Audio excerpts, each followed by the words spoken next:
let's talk financial independence, starting off with smart monthly salary management. This is something I learned very late in my life, so I want to share with you guys. Now, I am a 27-year-old living in Lisbon city center and working in tech, and here's how I manage my monthly salary. Now, when it comes to my salary, I always try to practice 50, 30, and 20 rule with, of course, a little bit of an adjustments. So let me break it down to you. What do I mean by 50, 30, and 20 rule? So 50% of my salary, whatever I receive, I make sure that all of my expenses, when it comes to the mortgage for the house, the mortgage for the car, the gas bill for my car, and the electricity bill, water bill, subscriptions, any source of subscription, any kind of expenses, the gym subscription, this, that, everything is covered with just the 50% of my salary, not more than that.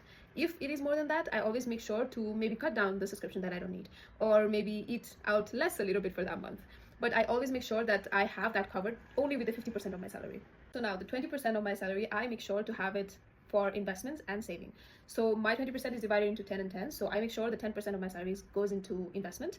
So it goes into stock right away. And the 10%, a little bit more than 10% actually, it goes to my savings so that I have an extra cash on the side if I need. And now comes the fun part, which is the 30% of the salary, which is dedicated just for the wants. So it might include all the travels or online shopping, all kinds of shoppings, eating out, dining, coffee, brunch, whatever. So all of that, I make sure that my 30% of the salary it goes into that. I limit myself to not use more than 30% of my income into my wants.